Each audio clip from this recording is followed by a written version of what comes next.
ከነሱ ቤትን ከወጣው በኋላ ዱሸንት ጋም ሄጄ ነበር።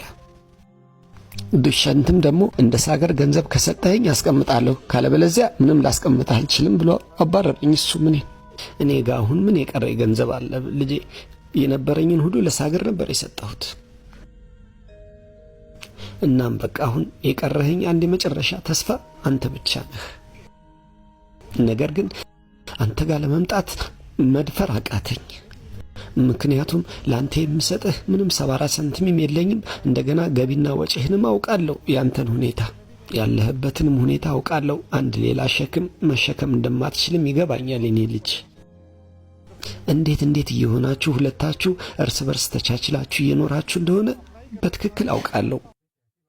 እንዴ አባዬ ምንድነው እየተናገርክ ያለኸው? የገዛ አባቱን ቤት ለማኖር ገንዘብ ማን ነው የሚቀበለው?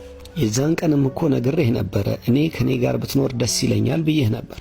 ነገር ግን ዱሸንትና ሳገር ጥሩ የገቢ ምንጭ ስላላቸው ጥሩ የተመቻቸ ህይወት ይሰጡሃል ብዬ ነው ዝም ያልኩት እንጂማ እኮ ገንዘቡንም እኮ ባሰጠኝ የዛን ቀን ከኔ ጋር ብትኖር ደስ ይለኝ ነበር።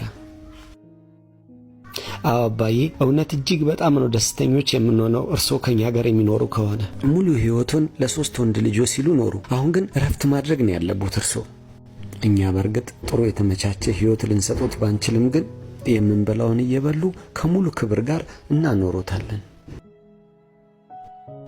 ልጆቼ እናንተ ሁለታችሁ ጋር በርግጥ ገንዘብ አንሷችሁ ሊሆን ይችላል። ነገር ግን ልባችሁ እጅግ በጣም ትልቅ ነው። ትልቅ ልብ ነው ያላችሁ።